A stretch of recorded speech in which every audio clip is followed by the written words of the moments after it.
This podcast is brought to you by our supporters at Patreon. Visit patreon.com/dissectingthe80s to find out how you can get more than 25 bonus episodes of this fine show, as well as a host of other delightful things, like our monthly newsletter that lets you know some stuff we've been watching, as well as a sneak peek at what's coming up on the show. If you're a person who likes to watch along with the movies, that'd be a way to give yourself a little bit of a runway on that. Visit patreon.com/dissectingthe80s to find out how you can get all this bonus content for just $5 a month, or more if you want to, or also less if you want to, I suppose. Visit patreon.com/dissectingthe80s and learn all about it. Welcome to Dissecting the 80s. I am Trip Lano, one half of the Mega Podcasting Powers, and with me, as always, is my tag team partner, a man who knows that you don't bring home mystery clocks from houses that you were tearing down, maybe not on ancient burial grounds, maybe not forsaken properties. The Macho Man. Andrew Lano. Although I have to say, it's actually a cute clock. It has its charms, but well, we're gonna get into this quickly. The very clearly the prop department made these little cute sun and moon, wish they were explained at all things, but they, as you see the clock go, you see the paper tearing and breaking, which I didn't catch that. Did you not notice this? But also old clocks are like that, I feel like. Well, I feel like on an old clock, it would have been not. So what it very clearly was happening was, as a person who's made many things in his life, it was the, I broke my pen. I'm so sorry. There's nothing to do with anything, but I was like, why is my pen not working? Oh, because you broke it like a complete imbecile. Okay, cool. That's why my pen won't write. Sorry, folks. Breaking the kayfabe. You know how when you glue something onto a piece of, not poster board, the more sturdy stuff. The foam board? Foam core. Yeah. So this was very clearly that they made this little thing and they pasted it to some foam core or glued it to some foam core, and then they put it in the clock where it actually spun. They probably just glued it onto the actual spinning part of the clock. This to me looked very much like a piece of foam core with a printed photo glued to it, attached to some sort of mechanism. And what was happening was, as it spun clockwise, the leading edge of where they glued this thing to the poster board was rubbing up the corner. So just the corner there was fraying. Yeah. I will give it credit. It's a nice looking clock. Just like the lamp was cool looking. Yeah, no, the prop department works. Actually, my secret theory of this movie is that the reason why it looks good, in addition to the fact that it's K&B effects, my sneaking suspicion, my Pepe Sylvia theory for this movie, if you will, and I have lots of evidence to back this up. We're going to be talking about it throughout. There were some people involved in this who were like, I'm so fucking tired of making these cheap movies that are destined for Cinemax. You know what I need to do? I got to get into making fucking commercials. You work 9 to 5. Your day is done at the end of the day. You don't have to carry it home with you. There's no stress, because every time there's something in this movie that could have been a shot from a commercial, there's a shot later of an insert of a soda can spinning. Oh, yeah. There's at one point, this fucking kid Rusty eats a complete balanced breakfast, according to a commercial. I thought about that with the toast and stuff. It's shot exactly like you would shoot a commercial breakfast. So there were the people in the props department, and maybe a camera operator, maybe it was a second AD, I'm not sure. Somebody involved was desperately putting together their commercial reel. So that's my secret theory of this movie is periodically throughout it, you see the evidence of this this ambition. So we watched Amityville 92: It's About Time, because January is when the studios dump out all of their horror trash. And we thought, there's some franchises that we have had some fun with in the past. Maybe we got to do some revisiting, check some things out, see how they're doing with some of the new things available to us with our new rules. So this is one of the canonically actually real Amityville movies. Amityville I made a game for later for you. Oh, okay. All right. Wonderful. I'm so excited. So, with that said, we watched Amityville 92, It's About Time, and you know what that means. We gotta go back. We gotta go dissect the 80s. It's about damn time! When the mega powers explode. I'm talking about the 80s. Oh, yeah. Great Scott! Cream of the crop. Oh, yeah. Mega powers, yeah! When this baby hits 88 miles per hour, you're gonna see some serious shit. I mean, you could drop in Lizzo if you want. I don't think she'll sue us over 3 seconds, but... Oh, sure. Yeah, thanks. Yeah, I definitely have that song easily available to me to drop in at your beck. I ripped from YouTube. So here's why I was intrigued about this movie before I learned anything about it. I was like scrolling through. That 1992 was in the title inexplicably? Yes. And here's my theory on this. I think they were trying to make sure they could differentiate it on like the TV guide listings. Oh, so would you have... I mean... If you would stop putting stupid long colons after your movie title, the parentheses year would not be so hidden. Yeah, or you could, do the thing where you just make the movies sequential and have a number. Yeah, I wish we weren't allergic to that now. I really do. I was just having this exact conversation with my wife about the Spider-Man movies because I don't know which one is which. Yeah, it's genuinely confusing to me, the, what the hell's his name? Tom Holland ones, where it's Homecoming, Far From Home, and No Way Home. And I was like, there is no logical order about which of those words is the Because first. Homecoming would be the last one. Right. You would Far think. From Home, No Way Home, Homecoming kind of has a flow to it. Yeah. That's not to say anything about those movies in particular, some of which I like, some of which I didn't. I've only seen the one, the Venice one. Letterboxd. So, my wife watched the first two on a plane recently. When you say that, okay, I need you to be...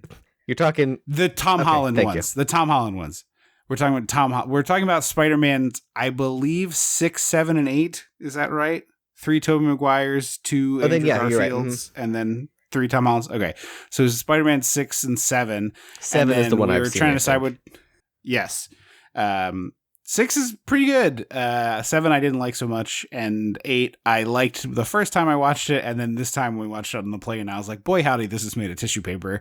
But you get to see some of your old friends, which I'm not immune that's the to one my nostalgia. That's probably the one I wanted to see the most, where all the people come back, because I was like so excited for Octavius, Alfred Molina. Yeah, hello, Alfred Molina. Peter. Molina and Defoe. And it is so glaringly obvious seeing Molina and Defoe in this one, who get like center stage because it's like very obvious we never did better than them for these Spider-Man villains. But it's so obvious that like you need a character actor who is told to go swim in the River of Ham. Like that is the ideal Alfred villain of a Molina. It's like, good sir. Yeah. Right, but Defoe too, who Defoe is one of those guys who's maybe slightly more famous than character actor, but character actor is the slot he most logically fits in. But See, I don't even know what I would like categorize Defoe as. My instinct is not character actor for Defoe. Right, because we don't really have them anymore. Because Defoe isn't a star, but he's a guy who's been the lead in movies. Yeah. Right, but he's not like. Defoe is not opening up your big movie, but he can open an indie. Like I feel like he's got. I feel like Nicolas Cage is to star what Willem Dafoe is to lead. Like they're in the same vein. Sure. Just something. Yeah. One sliding door was different for one of them, and so one of them became a star. I feel. I mean, also Cage is. I mean, he's an older man now, and so he's, not exactly as hot as he once was, but Defoe is never as hot as Cage was. That's your difference. But also, there was Nicolas Cage is like buying an avocado. It's a very small window where he was good to go and hot. Yeah, I feel like he was hot. I think that he was kind of sexy even when he was losing his hair. Before he started doing the wigs, I feel like even Gone in 60 Seconds Nicolas Cage is pretty attractive. I don't think he's hot, but I think he's a handsome enough leading man type. and he's got the juice, I would say. But he's got, his whole thing is all the IRS stuff and the shitty movie after shitty movie, just like trying to pay his bills, which like, hey man, if you got to do it, you got to eat, But like Defoe is a really interesting case, I think, and he is sort of unquantifiable in a way that I think everything you said is right. But like, he is sort of character actor, right? Like, if you think of character actor as like recognizable face, if you like to watch movies, can put him in a small part and he can do really well, or her can put him or her in a small part and do really well. If you gave them the opportunity to be able to stretch and go, they'd be able to stretch and go, but they just don't get those opportunities. And Defoe is one of those people who gets the opportunity, but I still feel like I think of him as a character actor, which I agree is wrong, but that's sort of how I think of the guy. Character actors are hard to pinpoint, I feel like sometimes. Yeah, and they also don't really exist in modern stuff. Well, Melissa McCarthy, I would say, is a character actor. No, she's a star. She's opened. You can be 5 both. movies. Like, to me, No. See, that's where I hard disagree. Stars are not character actors. Character actors are not stars. See, I think they can be. I think to me, a character actor is a kind of actor, like someone who, like, you're thinking of character actor in the terms of like SNL character. No, just like, to me, a character actor is like they're more like funny, like they're very memorable in their performances, like. I think if you're a character actor, you're not supposed to be billed higher than 5th. And I think Defoe is my edge case where it's like, he's opened some movies, but I think Melissa McCarthy is an outright star. See, I do too, but like, I think she's a character actor star. I just don't think that can exist. That don't make no sense to me. See, because I feel like, again, character actor is like, Genie doesn't get made if Melissa McCarthy isn't like, yeah, I'd like to play a genie. Obviously. So that's like a character. Like, if a character actor was like, I'd like to be in this movie, they'd be like, yeah, of course you would. No, but I'm using to me, character actor describes like what kind of roles they take, like comedies, like big swings, very memorable. Yeah, I disagree with you, but that's fine. And I don't have a great, like, I'm trying to think of people from like the old times. Like Paul Sorvino was a character actor. Sure. So I've like calling Melissa McCarthy and Paul Sorvino the same type of actor doesn't compute to me. But I understand the words that you're saying. I don't. Because to me, it's like romantic lead and character actor are like two distinctions of actor to me. No, but there's like 5,000 other ones. Obviously, but I'm like in the basest terms, like a character. If you're thinking like let's go traditional rom-com, you have 2 leads who are the probably romantic stars. Leads. Yeah. And then you have their best friends. Mm-hmm. And then you have, like, they go to a scene at a diner and the waitress is, what's that lady from Glee? Jane Krakowski? Nope, that's... No, it is Jane, but it's not Krakowski. Jane Lynch. Yeah. And Jane Lynch is the Jane Krakowski is a great character actress, by the way. Yeah. Jane Lynch is the diner waitress, and she's like a little bit funny and sassy, and they go to her in the beginning of the movie and they're on a date and she like sees them together. And then at the end of the movie, when they've broken up and the guy goes back or the girl goes back and they're sad or whatever, they're at the diner and she gives them a little piece of advice and then they go to the other person. That's a character actor. It's like 2 scenes, whatever. And I feel like in a normal Hollywood world, Defoe probably is in that slot, but he's too good of an actor, so he outgrew it. Yes, but I also like Melissa McCarthy in Bridesmaids. To me, is a character actor role. Boy, we're splitting hairs. To me, that is an ensemble actor. Oh boy, like when you get into, well, I'm saying that's an ensemble movie. Like when you get into an ensemble movie, the all secret word is pedantic. I just think Bridesmaids is a tough one to put in the box that I'm putting it into. That's all. I don't think Melissa McCarthy is a character actor. I disagree. Sound off, everyone listening. She's too big. She is a. I think you can be both. Title. You aren't a character actor if your name goes above the title, which obviously also disqualifies Willem Dafoe.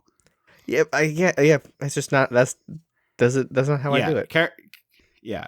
It sounds to me like you're saying they excel at playing interesting characters. Yeah, I mean, kind of. It's sort of like, okay, because this is, I think this is a jukebox musical thing where it's like, I think the definition of jukebox musical is bad, but there is an established definition, and so despite my thinking it's bad, it doesn't matter. So like, I think there's an established character actor definition, which you are substituting with Not a different thing. but like when I was in college for theater, we talked about character actors. Like, basically was like, hey, you're not tall and fit. Get ready to be a character actor. Like, that was just sort of how it went. So maybe in the theater it has a different connotation. I guess it's possible, but it seems weird that it would be that wildly different. There's like a documentary called "Hey, It's That Guy" or something very similar to that. What do I know you from? I think because Judy Greer's in it, and I fucking love Judy Greer. Yeah, so like Judy Greer was a character actor, now has sort of slid up to Defoe territory. Okay. To the point where we forgot she fucking died in that one Halloween movie. Yeah. I fully forgot she died in the end of the one, and I was like, did they kill her off screen? And my boyfriend was like, no, she died in the last one. I was like, oh. Yeah, it was like the very like final moments of the movie. Spoilers for Halloween like 2, I think. The bells have stopped tolling midnight. It's just the echoes of the bells. And they're like, we got to get in one last kill before the echoes, or the final echo, the final bell of midnight. The last peal of the last bell reverberates. Anyway, that was a 10-minute discussion about character actors, which is a nightmare because I have literally the longest set of notes. Do you I've really? written I mean, I enjoyed this movie, but it was not that long. Yeah. So we do indeed start with a full 2 minutes of black screen names credits with the pendulum swing of a clock. And the pendulum isn't even speeding up, which would be way more interesting. Yeah. Yeah. Did you want to play my game at the beginning or the end? I think we can do it now if you'd rather do it. If you would rather do it now, we can do it now. The energy will be higher. Yeah, so okay. I have a feel like I know what this is going to be. Yeah. So basically, because Amityville is a real town, and because Ron DeFeo Jr. was a real person who did actually commit crimes in the 60s or 50s, I think. I think that's right. I think it's the 60s. Because the 70s is when the movie moved came out in in 79. The 70s is when the Lutzes moved in. So I'm assuming 50s. And then because the Lutzes are real people, I guess there's like, it's hard to copyright. Well, it's also the fact that before there was a book, I think there was news articles about it and stuff. So it becomes nebulous. Like it's nebulous. Yeah. And basically it got to a point. And you also cannot copyright Amityville. Because it's a real place. It'd be like trying to copyright Philadelphia. Like, it's a city. Right. So I think basically the rule was that like you couldn't use the Lutzes. Like they had whatever production company owned that copyright. But Amityville Horror was free game because it was an actual historical event, quote unquote. Yeah. Well, you specifically can't say Amityville Horror in that order, but you can say the horrors of Amityville. Like you can get weird with it. Yes.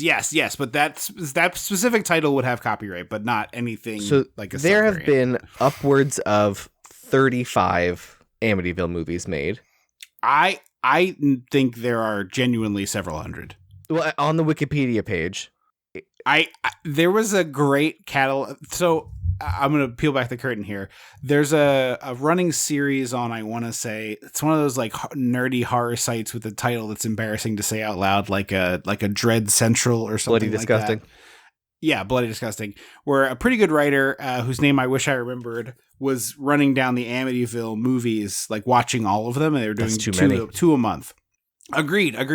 But I ran into the article because someone posted the one about the one with Bella Thorne. We did that little chat thing for a million years ago that I'm not sure still exists. But that movie is still in my purchases on my Google account. Yes, you could download it for free, but it counted as a purchase. So which I'm sure was to skew some numbers. Oh, for sure. But the writer spoke very highly of this one, and I was like, oh, this is great. But they were running down the whole thing you just ran down, and it was like, I think they had like more than 100 that they had found, like very cheap, very shot on video. Like somebody like got their 5 friends together, made a movie, and put Amityville in it so it would appear higher on searches on Tubi or whatever. Yeah. So I was using the Wikipedia, which is, I guess, ever so slightly more verified, even though like I will say, more than half of the entries in the list of Amityville movies did not have a clickable URL. So you cannot ask me any questions because I do not have information. So it's 3 rounds. Each round, I'm going to give you 3 titles. One of them, you tell me which one's not a real Amityville title. I'm picking the one you the made fake up. one. Yeah. Okay. Round 1, holidays. Okay. Amityville Christmas Vacation, Amityville Labor Day Barbecue, and Amityville Thanksgiving. I'm gonna hide my face so you can't. I'm looking away. I'm covering the camera, so you're fine to look at me. The last one was Thanksgiving. Yes. All right. My gut instinct is Labor Day Barbecue. Christmas seems so obviously it, and Labor Day Barbecue seems so obviously fake that my instinct is to say Thanksgiving, even though Amityville Thanksgiving feels right. But yeah, I'm just gonna go with that. I think my heart of hearts says you made up Labor Day Barbecue, but I want it to be real, so I'm gonna stick with. I think you made up Amityville Thanksgiving. Labor Day Barbecue is the one I made up. Because I was like, if I throw barbecue in there, too many words. It feels like that. But like, it's Long Island, Labor Day. There's a lake in one of them. Yeah. You'll forget that these movies took place on Long Island. By the way, we don't know. I couldn't tell you if any of these movies took place on Long Island. They could be. Well, that's where Amityville, New York. I'm aware, but this movie we watched today was in Amityville that took place in California. I think that the styles of this house could fit in on Long Island in 1992 just fine. Okay. Round 3, NASA, I'll say, is the category. NASA, okay. We have Amityville Aliens, the Amityville Moon, Amityville in Space. All right, I know that last one is real. What was the second one again? The Amityville Moon. I'm going to say that the Amityville Moon is the one you made up. No, that one's real. Amityville Aliens I made up. Oh, okay. Fun fact. I'm doing poorly. There is an Amityville in Space, like you said. Yeah. There's also Amityville in the Hood, so they kind of went with a leprechaun moment. The leprechaun, the leprechaun trajectory. And then this last one, we'll say potpourri, because I don't really have a category. Okay, potpourri, got it. Amityville Death Toilet. That was Amityville Death Toilet. Death Toilet, got it. Amityville Gas Chamber. I know that one's real. And Amityville Vibrator. That's gotta be real too. Death Toilet. The middle one was Gas Chamber. Gas Chamber. I thought Gas Chamber was real, but I think you made up Death Toilet, but I'm gonna say Gas Chamber is the fake one. Trick question. Those are all real.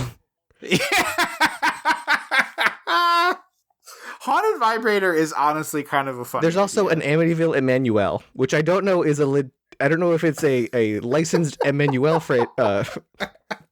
franchise. Emmanuel is like this softcore porn from France, right? Yeah, I think so. It's what the joke on Seinfeld. The one that they turned into a musical on Seinfeld.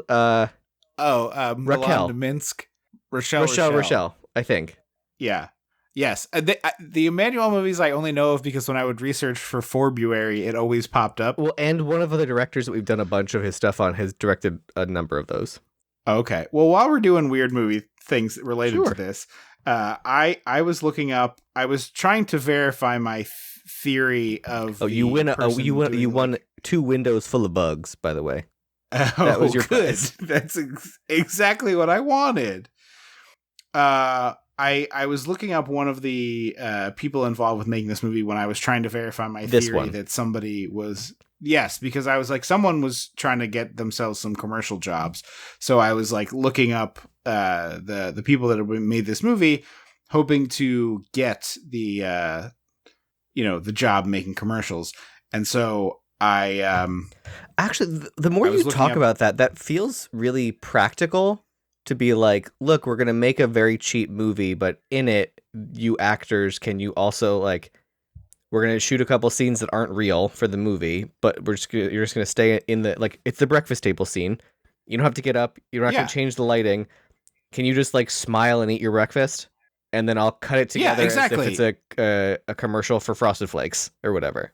Yeah, I feel like if you're on like the second week of the shoot, that's like a very, very possible thing to do. Like you've made, enough friends. It's like, hey, can I just shoot this for my reel? Do you mind? Like I'll edit it myself. Trying to work, Yeah. So as I was doing that, I looked up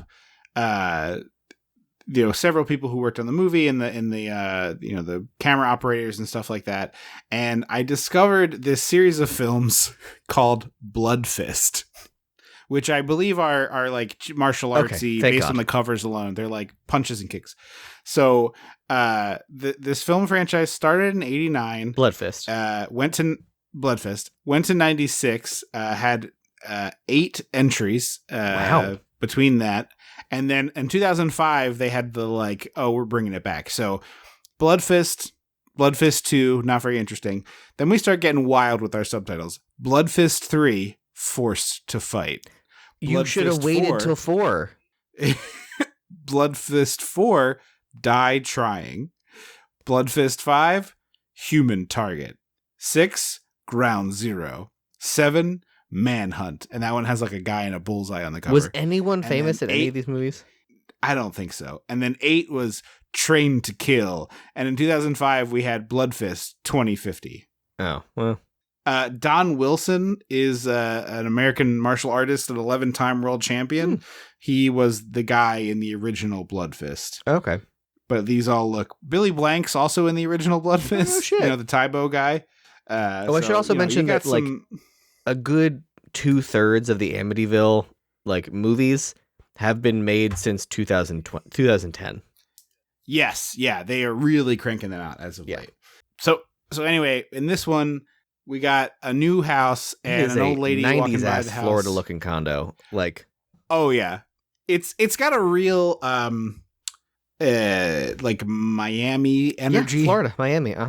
Yeah. If the Golden Girls went to a house and it was this in a late season, I'd be like, yeah. Yeah. But it has just full porn set energy between how the actors are performing and the way the sets look.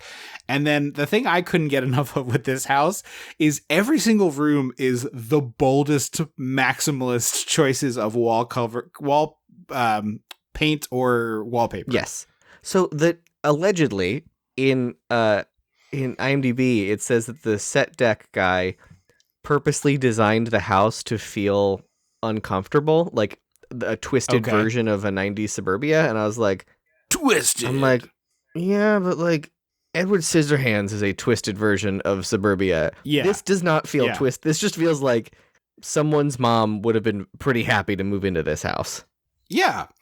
So dad comes home and it's the dad from Monster Squad. I don't know if you clocked that. Oh, I thought he looked familiar. Pardon the pun.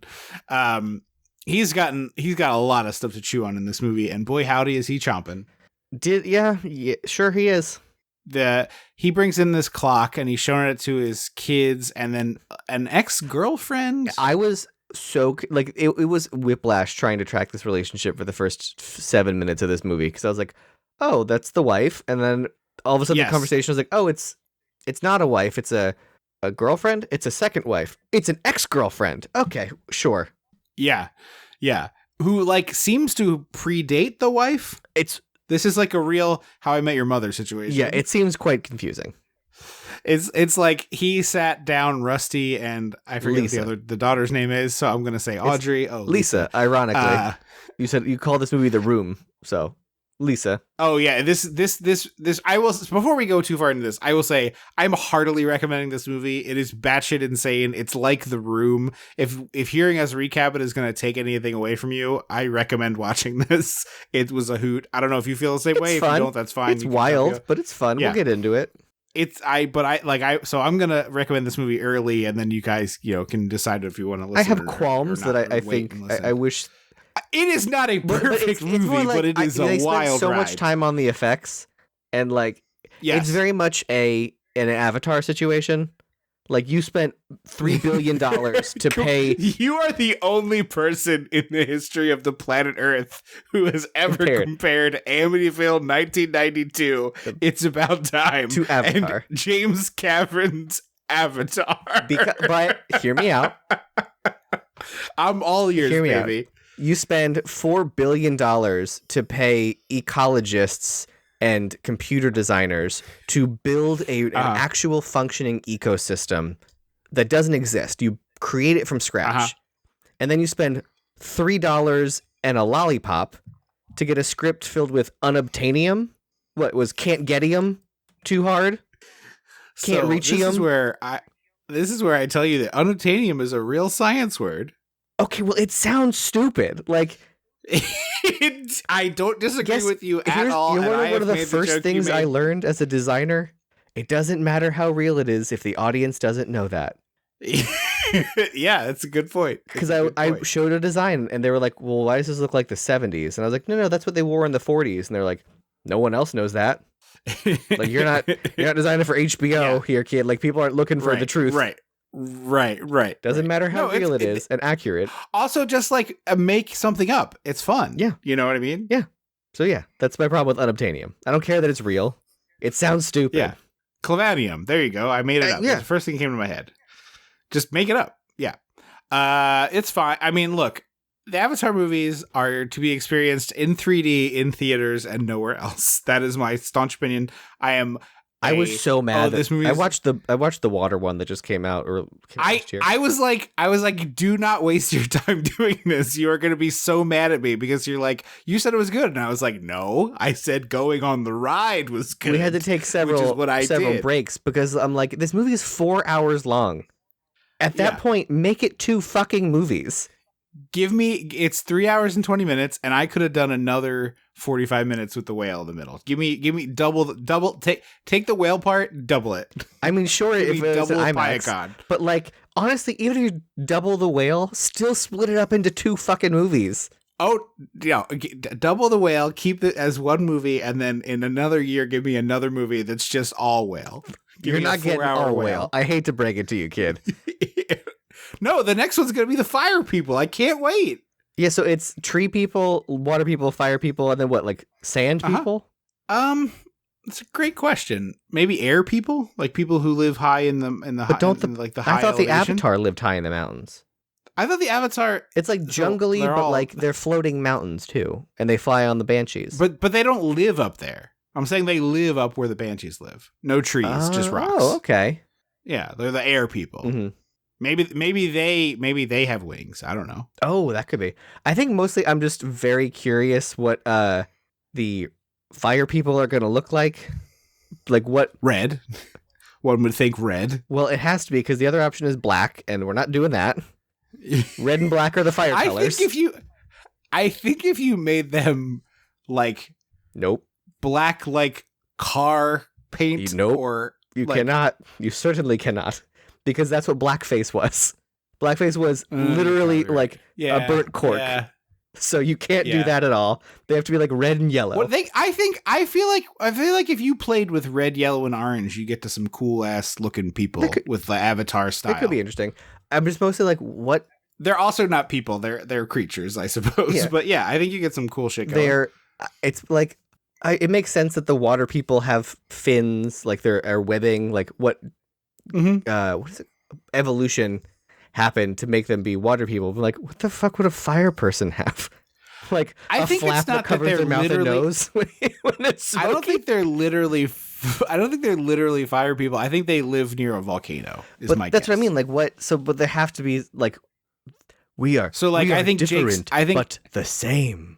I think Jake Sully and his family show up, and Jake Sully is like sweating his ass off and having like hallucinating visions. And because all this stuff is ripped off of the indigenous culture of America and other places, like I just recently learned that several of the indigenous tribes in the Pacific Northwest have like a real similar relationship to the whales that live there on Earth as what they have in this Avatar movie. Like it's very, very clearly lifted from this.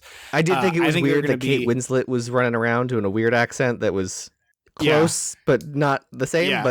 But I have a feeling it's going to be like a sweat lodge situation. Like we're going to be doing like sweat lodges and visions and shit like that. Oh, that's too close to the Native Americans. I hope not. Oh, snow people. That could be fun. Snowvatar, I love it. That can be 6. Because there's 4 more coming. I think there's infinite coming. I think there are literally like everybody, including the people on this podcast, both of us, not just you. And this is not a dunk on you; it's a dunk on us. Was like no one remembers this shit, and then it went and made just like fuck Did you. Did it really? Money. Avatar 2 made $2 billion. Oh, I didn't know that. I thought no one gave a shit. Or like thereabouts. Oh, no. Everyone gave a shit. It made insane amounts of money. It made more... Like, there were single days of Avatar that beat whole movies last year. Like, big, not insignificant movies. Oh, I had no idea. I just assumed no one gave a shit about Avatar. Oh, no. It was like the most successful movie of the year without question. Really? Like, not even close. Yes. More than like Oppenheimer or Barbie? Probably about as much as the two of them. Huh. Is it because the tickets are so expensive? The global box office for Avatar: The Way of Water was $2.32 billion. Well, now I'm curious. Look up Oppenheimer and Barbie. Now I'm curious. Barbie broke $1 billion, but barely, and Oppenheimer only got to like 750. Is it because Avatar tickets are so fucking expensive? Is that why? So part of the reason people didn't think Barbie was going to do that well is because it didn't have premium format tickets, so they stuck it out in IMAX just the other day. Mm-hmm. Barbie did 1.442, and Oppenheimer did 953, so just under $1 million. So Avatar almost made as much as the two of them combined. Wow. I stand corrected. Yeah. So massively successful. I delighted in seeing it in IMAX, and I would happily go do it again. But anyway, this movie has a weird script. I agree with you fully about that. You spend so much effort and time and money on the effects, and then the script, they were just like, I don't know. Yeah. He comes in, he's got this stolen clock, and he shows it to his family in a room that is painted like goth phase purple. It's very strange. Like, it almost looks like the Flintstones. Remember the 90s Flintstones movie? It almost has that vibe, even though there's no like natural rock looking things. Like the color scheme of this house is kind of that. But he says someone sold it. The guy who sold it to him said it probably came over 200 years ago on a schooner, which like I don't think those are schooners. Schooners are very small boats. I was like, do you mean like a galleon? Like relative to ocean crossings, I think a schooner is pretty not a small. good. Like you meant like a galleon, sir. And also, if you're out there and I'm completely wrong, like the schooners were making crossings. I don't think the schooners were the primary. Yeah, it's weird to pick that. But then immediately after goes, it was practically free. We got it from a demolition site a house we were demolishing. I was like, so what was it sold to you? Yeah, who did you pay? Yeah, did like some hey boss, what you want me to do with this thing? Throw it in the garbage? No, I actually want that. Well, now it's $100. So apparently the idea is that this clock came from the exploded lamp house. Yes. Which is wild to me. When it should have been continuity. A cat. They told us it was going to be a cat next. It did tell it would be a cat next. Also, the fact that I didn't realize that connection until you just said it, but the fact that they have that like black goo all the time also is from the clock movie. Well, I think it's from the original movie. I think black goo is like an Amityville. Black goo and bugs. Yeah. The two B's. Yeah. And incest. Well, the bib of Amityville. Black goo, incest, and bibs. And bugs, rather. Also, I was, as we were watching this, there's a scene that comes up, as I was watching this, we weren't watching this together. There's a scene that comes up later, and I was like, oh shit, I forgot these movies always have incest. And then they didn't. And then they didn't do incest, and I was like, "Oh, cool! Like they didn't do incest." And then later, just wait, real incest. Just you wait. Buckle up, They had an incest fake out. Are you aware of a? I think it's books and also like made for TV movies. Flowers in the Attic. It's called Flowers in the Attic. Okay, so have you ever Google image searched the woman who wrote Flowers in the Attic? Because she looks exactly like you think she would look.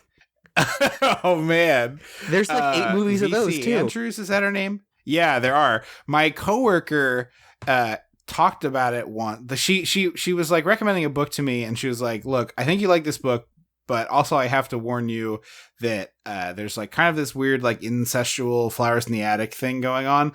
And I was like, Flowers in the Attic? I don't know Flowers in the Attic. And she started explaining it to me, and then she left, and I spent like a good hour reading the entirety of the Wikipedias. Oh my god, yeah, you're not. She looks exactly like you would expect the woman who wrote Flowers in the Attic to look. Yeah. Holy moly.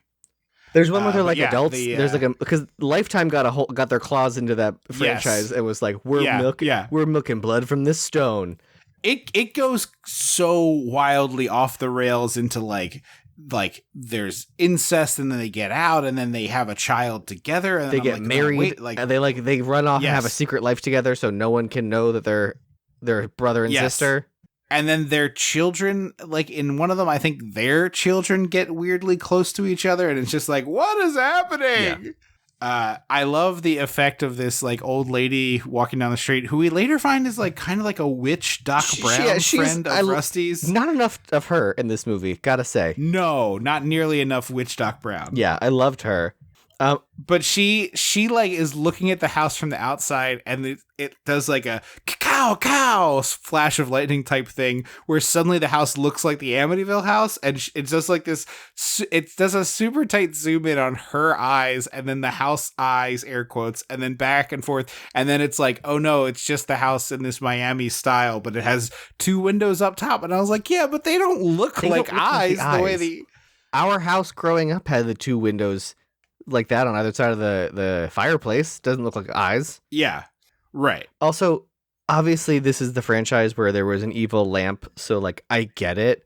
But Yes. in the context of this movie being like a reflection of evil, a haunted mirror would have made 1,000 times more sense than the stupid clock. Mike, Hill House Flanagan. guy, Mike Flanagan Oculus. had it made it. Yeah, it's a pretty solid haunted mirror movie if you're in the mood for that. I thought it was very I've good. seen clips where she thinks she's biting an apple, then thinks she's biting a light bulb, then is biting an apple.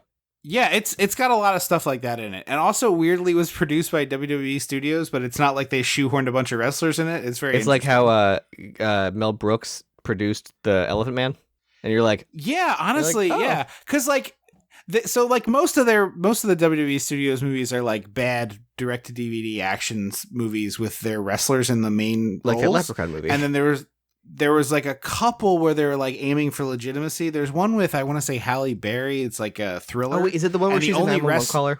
Yes. And like the only wrestler there, maybe there's more than one, but there's like a couple of wrestlers who are just guys who work at the call center, and that's I it. like that. Like that's all. They like put a couple in there, a little sprinkle, Or like, a little. I'm assuming, I'm pretty sure in the clips, it looks like they moved into a house in Oculus. Like, get a couple of your wrestlers to wear moving company t-shirts Absolutely, and carry yes. boxes in. Yeah. That's it. Yeah, my hunch is they just bought the finished movie and then Distribute it. went from there. But I did not look any of this up, and also we're not here to talk about that, so who cares? The woman who's not his partner is a bodacious babe. I kept thinking she was Gillian Anderson. Gillian Anderson. I'm offended on behalf of Gillian Anderson that you think she was in here, but she is definitely supposed to look a little. That's bit who they like were her. I going guess- for. Well, it's funny.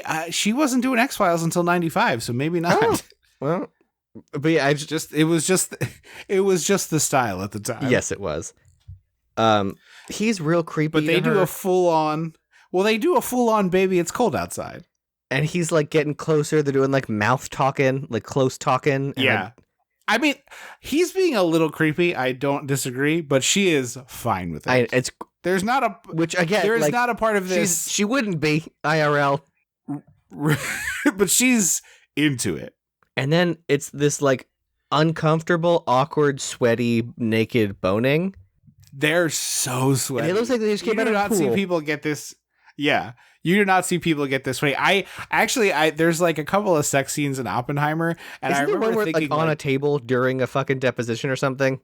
there's a scene where Emily Blunt imagines the sex scene happening in that room, but it's not. It's not. I know. actually I knew happening. that. I just Yeah.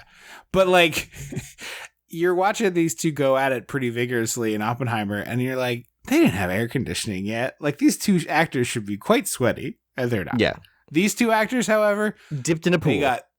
they got either water bottled down or it was just actually hot. I in think there. it was probably just actually hot. But like it literally is like as if you described sex to aliens and then they made a scene. Like the sounds they're making don't sound like pleasant sounds, and then the movements they're making don't look like normal move. It's just not pleasant to watch. I will say the one thing that they got right, which bringing back the room, is she and he are at least relatively lined up properly. It's not like in the room where Tommy was always like thrusting at this woman's midriff. Oh, I haven't. I actually don't know that I've seen The Room. You've never seen The Room? I don't think I have. Wow. I know all the stuff, but I've never seen it. It would be wildly uncomfortable to watch together because of how many sex scenes are in it, but it is truly one of those, you got to see this at least once. All things. Right. My wife's sister is not a movie nerd person, and she saw it and thought it was really funny, and we almost watched it once as it was like her and her husband and myself and my wife, and I was like, wait, hang on, there's like a lot, because like the last time I watched it with a group of friends, there was a bunch of us there, and then one person was running late, and they texted and were like, I'm going to be there like 45 minutes late. And we were like, well, we're just going to start the movie. We're not waiting for you. And then this person walked in with a new partner who we had never met before. And it was just, and it's not just like a quick sex scene. It's like,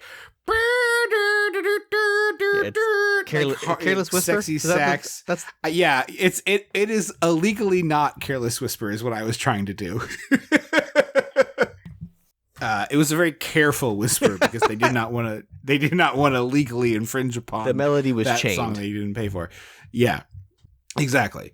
But yeah, so these two are thrusting away, and I was like, oh man, we're gonna get like a lot of nudity in this movie, and that's it. It's just this one scene. It was very clearly like, you gotta check a box, you gotta get some tits for the international distribution and late night Cinemax. Mm-hmm. He falls asleep immediately, and after explaining that the clock kept him up all night last night. Again, they don't keep the clock. Right. Yeah, this is like an incredibly simple solution. And this part feels very Puppet Master to me. Yes. All of a sudden, we can't... It was not oriented well, the shots, but we see like a door flip open as if it's a cuckoo clock, and then a claw comes out, and then we see the woman, Andrea, coming down the stairs after just boning. And then we see a drill press come out of the clock. And as soon as Andrea creaks on the stairs, it freezes. And like, it doesn't have eyes, but you can see its eyes like looking over its shoulder. And I was like, and it's like drilling itself into the mantle so it can't be taken down. But it's not, it's drilling itself into the back wall. Because I thought it was the mantle, but it's flush on the table. What do you mean it's flush on the table? I thought it was inside the clock. You know how Cogsworth has like feet? And then there's the gap underneath. Yeah. This clock doesn't have the gap underneath. This clock is just like flat on the bottom. So it's got to be behind it. I thought it was drilling through the base of the clock into the mantle, but maybe it was into the wall. Unclear completely. Yeah. But also it's not like it ever comes up.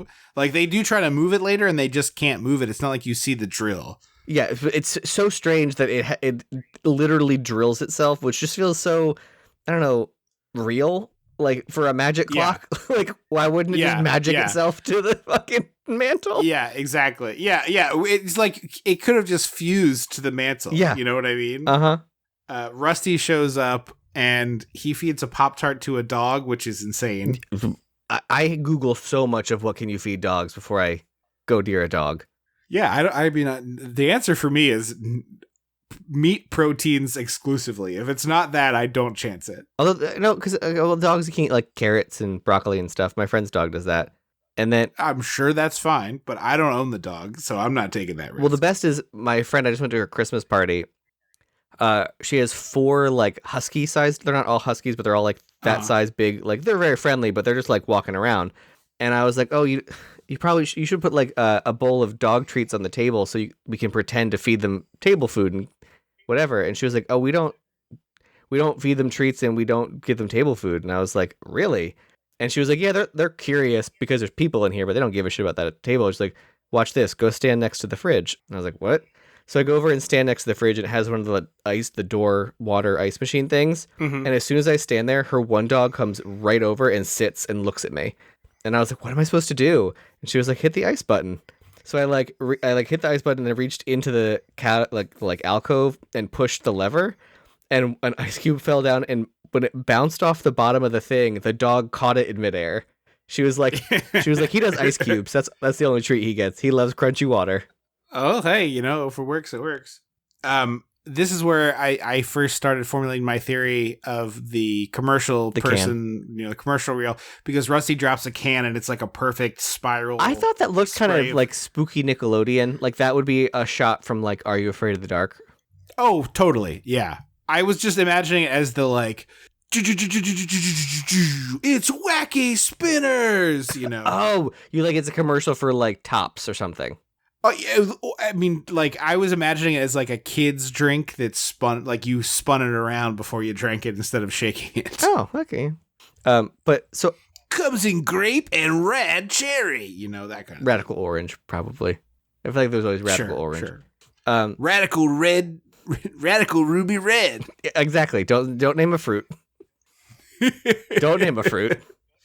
There's no liability if he doesn't say a fruit. That's fast. That's fair. That's fair. That's why I always say icy flavors are red and blue and Coke. Like there's. Yeah. Stop it. But I do say blue raspberry because that's not a real thing. It is. That's true. The black raspberry, although are black raspberries a thing? Black raspberry, real thing. Is it? Okay. But does it taste different than a regular raspberry? That I don't know, but it seems like a real fruit. Maybe I am. I know. I fully know blue raspberries aren't real. That one I do know. No. Yeah. Yeah. But yet Rusty, this dog comes and he opens the door, lets it in the house, feeds it something, and it like goes into the living room, and then he like grabs it by the collar and he like puts it outside and he's like, "All right, go home." And I was like, well, then whose fucking dog was this? Yeah, I was completely mystified when he put the dog outside. I was like, wait, why'd you do that? And then he sends it home. You could have knocked me over with a feather. I was like, what? Like, I understand, like, you might throw a treat to your neighbor's dog, but, like, you're bringing your neighbor's dog into your house?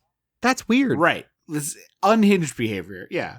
And the dog is, like, a regular in this house. Yeah. Like, the dog walks in and Norm goes, "Hey, Peaches!" Yeah, exactly. Yeah. The clock, as Rusty observes it, is showing him like a medieval He room, like turns off the lights and it turns into a medieval inn or castle. Yes. Like it fully looks like a point and click adventure. Like, oh, for sure. Click the sword on the wall and it falls. Yes. Yeah. Also, I forgot to mention the Kitchelodian. The kitchen is painted a color which I have dubbed Nickelodeon yellow, which isn't a real thing, but I think you all know exactly what I mean when I say Nickelodeon yellow. It's like the neon. It's like if you could imagine a children's program made by Nickelodeon that had yellow as a primary color, it would be this shade. Actually, Blue's Clues was. I think the walls in Blue's Clues were yellow. Yeah, this is to Nickelodeon orange as yellow, as yellow is to yellow, so to speak. We get a couple of classic movie things here. We get the classic business of people making their coffee in the morning, and it's 80% sugar, and which is also a shitty father and son relationship, which like yep, out of left field. Which is weird too, because as they were having like post-coital talks, the woman who was taking care of the kids is like, you might want to be a little worried about your son. And he was like, hey, he's a tough kid, he'll be fine. And I was like, well, wait, you don't know what she's talking about. Like what is it like? Did the mom just die? Or are we still dealing with the fallout of a dead mom? We never really get an answer. No, but then the dad is standing on the stairs in the dark when the kid sees the medieval tavern, and he's like, "What are you doing? I asked what you were doing down there." And it's like, it doesn't sound like porn was happening or like drugs. Right. Does he smell like weed? Yeah. Like he was getting a snack. Come on, Is there man. powder under his nose? Like, come on. Well, it's because like we see the kid in his room listening to his metal music and playing guitar, but the window's open and I was like, oh, is he supposed to be smoking? And then we see no evidence of that. The movie didn't care to show us that he was a delinquent. They dressed him like one, and they didn't do anything else. Because he like skipped school to go play chess with his spooky old lady neighbor. And it's like, well, that's not delinquency. Like, that to me doesn't read delinquent. Sorry. Right. Yeah. No, it doesn't. It's very fun. It's very, very silly. He skipped school to do bong rips and donuts in the mall parking lot. Then, that's delinquency. They handed the director the catalog of cliches for teenage dress, and he like flipped through and was like, all right, for the daughter, we want to go with a classic prep, and then later kind of like a sexy rebellious phase. And then they flip over to the boys section, and he was like, delinquent. And they're like, okay, so do you want to add on the druggy kit? And he was like, no, we can't afford that. We just want this pile right here. And then he gets arrested later and magically gets home. Like it is so baffling, all the choices they made. really, really strange. Obviously, this movie was like cut to shit to make it fit to the 92-minute runtime and like, you know, whatever. And also, to be clear, I do not want this movie to I don't be want to do longer at all, but like the 90 minutes you gave us could have been clearer. Also, did you notice that all of the Ziploc bags that they were using lunch for were gallon-sized bags? Like, yes. Everything was in a gallon bag. Very clearly, they went over to Crafty and asked for bags, and Crafty was like, I have gallon-sized bags for storing the leftovers of the lunch volume meat things that I've made. This tray of lunch meat. Exactly. And then, sorry. Bold of you to assume there's a tray of lunch meat and not just like a bunch of Lando Frost bags. No, I'm pretty sure. I'm thinking it's a tray of lunch meat, and it's got that sheen. It's got that patina. The ham's got the green iridescence. Yeah, the patina on that one. Yeah. I'm gonna ask this a lot. Did you notice how much fucking glassware they had? Yes. It's like they were in a restaurant. It was like they had champagne flutes, white wine glasses, red wine glasses, coupe glasses, martini glasses, and cordial glasses, and a set of 8 of each of them. And I was like, yes. What? There's nothing left. There's no room left above your island. Yeah. And also, like, when are you serving 8 simultaneous martinis? Because all we've seen is that the only table, like eating table we see is a back porch table and the kitchen table. We never see the formal dining room. Right. It's wild. So the dad goes jogging to a mystery pipe depot, at which point he sees a neighbor who he had seen earlier standing there with her dog. It's Peaches, the dog from earlier. Yes, the Pop-Tart orange soda dog. That's a Nickelodeon show. Yeah. And the dog really gets a hold of this guy. And like, as I said, this is the KNB. That's the Craig Nicotero. I just forgot the other 2 guys' names. Very famous special effects guys who, you know, eventually split off and sort of did their own things. Perhaps did some collaboration. They rubbed this dog in strawberry jelly. Kurtzman, Nicotero, and I forget what the B is. Anyway, yes, this dog gets covered in strawberry jelly, and it's a puppet at one point, but the dog gets like a really big bite of the thigh meat of this guy, and then they very clearly switch it to just like a pillow. What I thought what we actually had was a pair of sweatpants full of hamburger, because this dog is going to town trying to get into I figured it was just stuffed sweatpants that were like filled with dog food. Yeah. Kibble. It's funnier to me to imagine it being just like very cheap hamburger. That's true. I need like 14 pounds of ground round, and he's just jamming it into his sweatpants. Well, I think in terms of what the movie can afford, I feel like that's a lot of ground round. Well, then Crafty came over after and like separated the dog parts from the non-dog parts, and that became the chili for the as long as you're cooking it, right? Yeah, exactly. There's plenty of good stuff with no pants fuzz or dog drool on it, all right? I'm making chili for tomorrow. So, by the way, I'm making chili for the day you're shooting your sex scene. It's the perfect aphrodisiac. I got 3 crock pots. Have fun. I'm going to suggest maybe Depends under the blanket, just in case. We are also providing shredded cheese for the top of the chili. And it is sour cream that is more sour than it should be. I bought it at the closeout grocery store. It expires in 3 hours, so better move fast. It's going to move fast through you, I'll tell you what. I have to pause for 2 seconds. That always, like, if this food expires on the 25th, and I eat it on the 25th, is it, like, expiring inside me? Well, like, at what point? Do you want me to lead into the bit or answer your this question? is a real question I'm asking now. Most food expiration dates are Calvin Ball. Or what?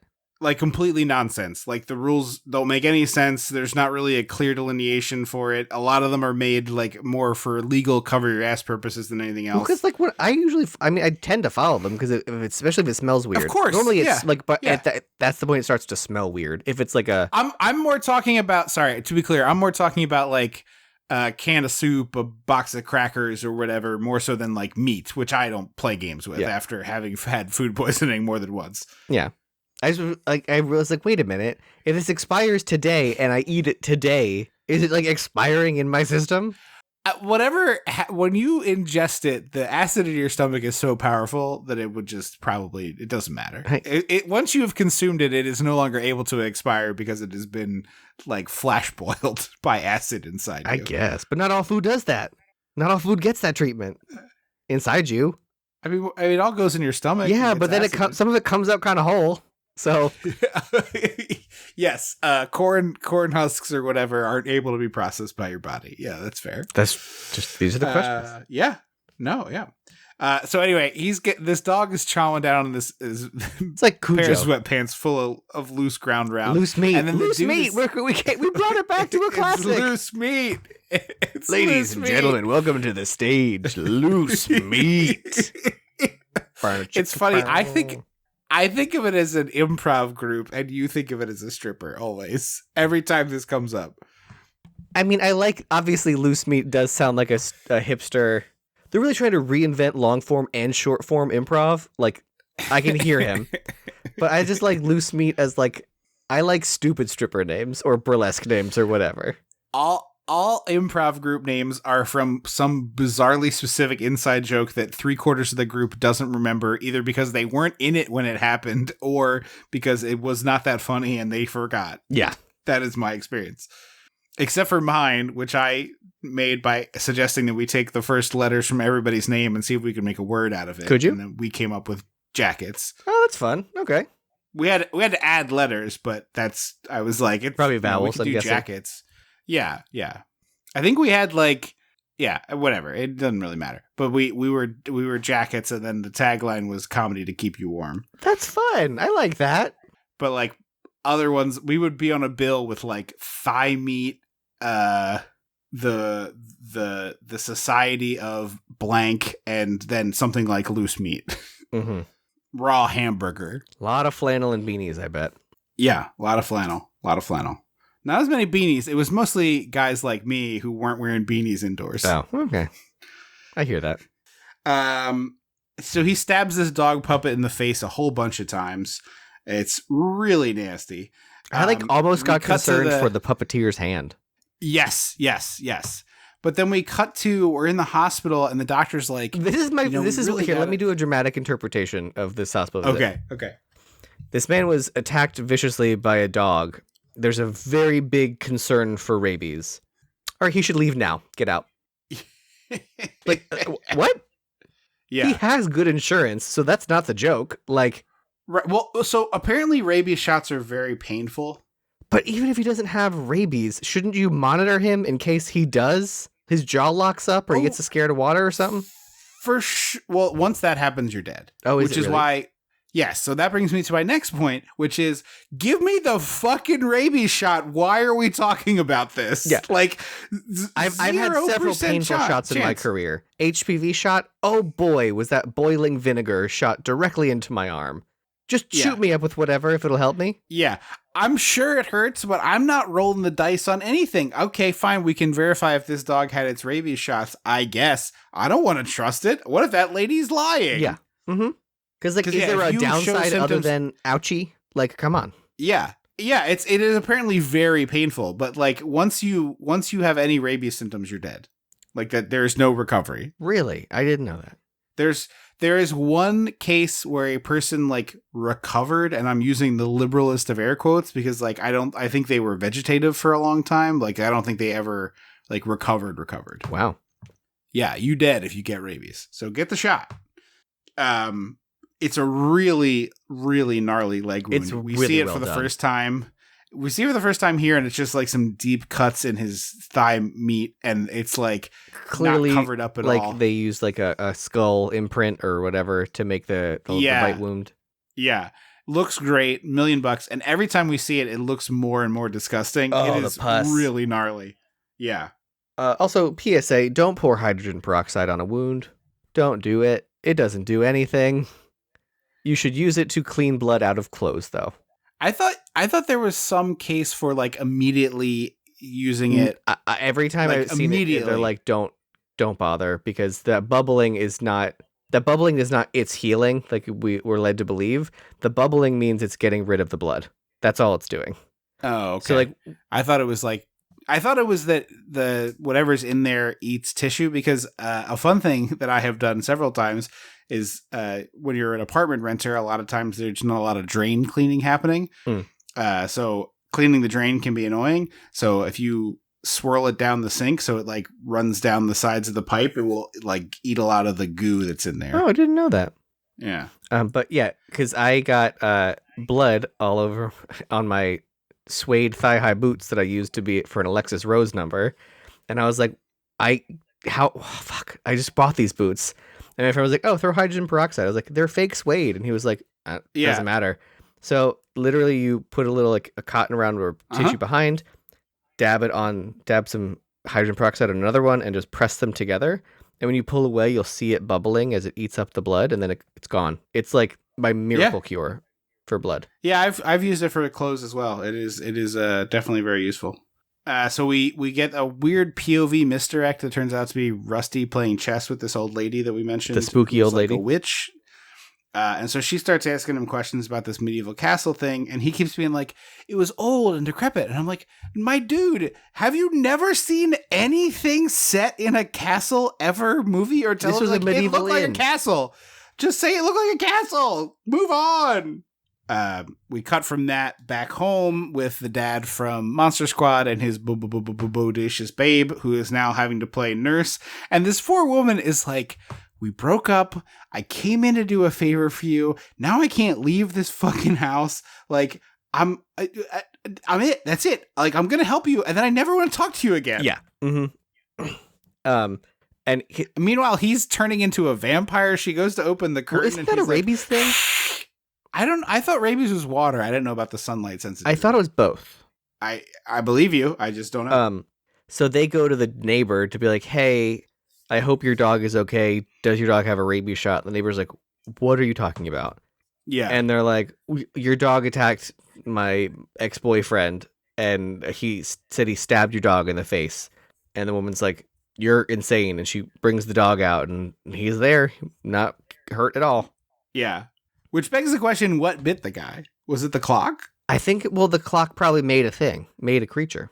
It would be better if we saw, like, you know how they do the psych flashbacks? The moment, I was not thinking of the psych. I was thinking of the moment in the movie where the person realizes that, like, they've been dead the whole time or whatever. Oh, the dropped coffee cup. Of flashbacks. Yeah. I want the clock, like, Audrey 2ing around and doing all of the crimes. But it can't, because it screwed itself into the mantle. Well, I know, but I want it to, that is, like, how it sprouts its little legs. It, like, has little minions.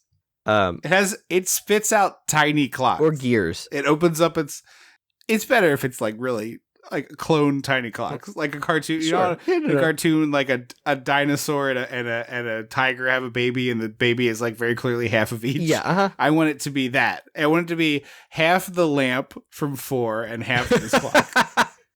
But so they learn that it wasn't the dog that bit him, and Andrea is the woman. I don't know if we said her name yet. Is just like unfazed by the fact that this was not the dog that bit him. Yeah. And like, and this means he might have rabies, you dumb bitch. Yeah. Yeah. Like, go immediately call the hospital and get a rabies shot. And also this is like one of many scenes with Rusty and the bodacious babe where it very clearly seems like they're about to have sex. Oh, like, I did not get that. There is like, I got like a weird pornographic, like, energy from the two of them all the time, but he starts being like, this is just like the song that my band wrote, and he gives the name of a fake band, Skull Crushers, quotes lyrics from a fake band. This is like one of my biggest pet peeves in fiction of any kind. Like, I read a book not long ago where there was like a fake band in the book, and the band's lyrics were like printed in the book by the author. And I'm always just like, hey, if you were good enough to do songwriting, you wouldn't write novels. Like, well, no, because it's basically just writing poetry at that point, because you don't have to write a rhythm. Well, if you were good enough to write poetry, if you were going to write poetry, that doesn't stop a lot of people. So it's like, get this out of here. I don't want to read it. It's trash poetry. I don't like it. And then this kid is like singing the song, and the lyrics he says don't even really relate to the situation. The first much. rhyming couplet related, and then after that I was like, all right, this is not a tight five. This is not an elevator pitch. Yeah. Get out of here with your trash music. Meanwhile, the dad from Monster Squad isn't in the bed, but the bed has had it's got 1 can of cream corn and 2 Campbell's tomato condensed in there. Yeah. Dumped into the bed.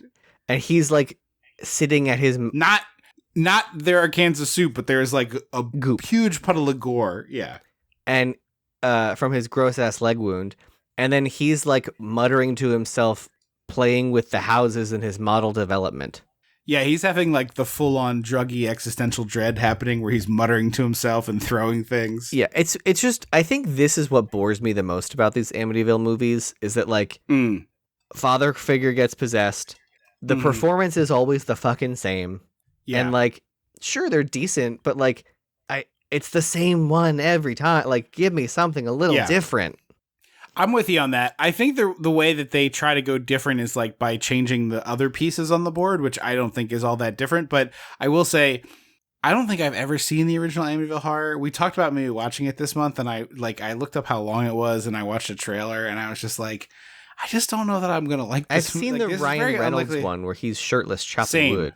Yeah, but I'm with you. It's like Amityville 2 is weird. Amityville 3 is weird. Amityville 4 is weird. This one is bonkers. Like, how come none of them ever went like Stepford Father? Sure. Like, that to me is so much more interesting than like... Oh, like it starts with a shitty dad and then he becomes like Mr. Perfect and that's what's weird? He's like working at the Sparks factory and like alcoholic, his shirt's all stained. And then after he gets into the black goop and the bugs, he's got like a suit and tie on, his hair's combed over, and he's like, I like making it. moves. I like it. And then, because then it's harder to be like, there's something wrong with my dad. And it's like, well, what is it? Well, he's a caring father who goes to his job now. And they're like, he stopped drinking. He stopped hitting me. Like, yeah. I think that's a more interesting version. It is a more interesting version. 100%. We go down to dinner where we're having a couple of kid cuisines. I miss kid cuisine. You missed the idea. Yeah, I don't. Well, I know that I could go buy one, but I would rather just get like a different frozen meal at that point. I missed the concept because they were like a treat.